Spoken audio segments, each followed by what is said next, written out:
Lupad ang chopper, libot-libot. Yan ay mga abot na bisita. Diri sa Kapas Tarlac. Bilibot-libot ang chopper sa Peacekeeping Operation Center dito sa may Kapas Tarlac. May bisitang dumating kaya paikot-ikot. Important people tong dumating sa Kapas Tarlac. Kaya may roving ng chopper sa taas, nagro-roving. Nagki-clearing sa taas.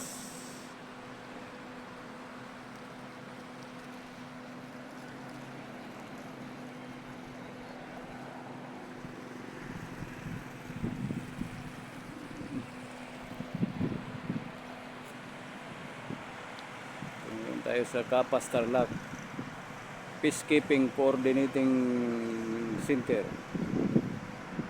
Tayo ngayon. Ayan. Doon nakaparada yung mga pang-rescue ng mga puting kwan, armored peacekeeping. Ano? Yan. Tapos may chopper yan na umiikot-ikot dito. Kasi may VIP may VIP sila na inaantay.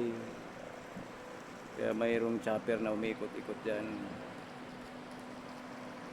May important people sila diyan sa loob.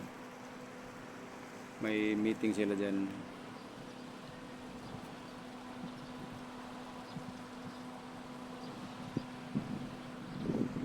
Yan. Pinaka-office nila.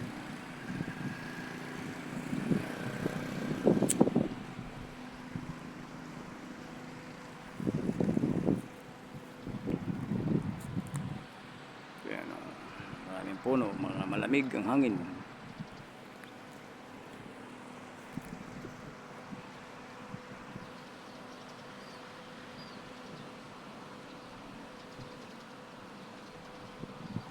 Dito tayo sa Kapas Tarlac. Ayan.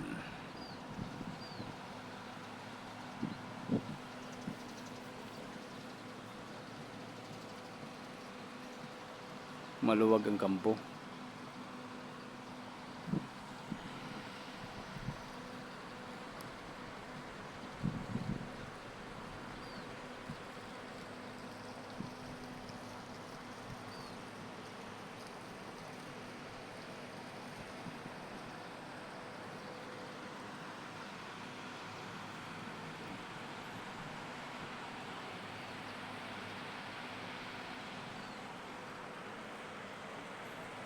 Okay kayo.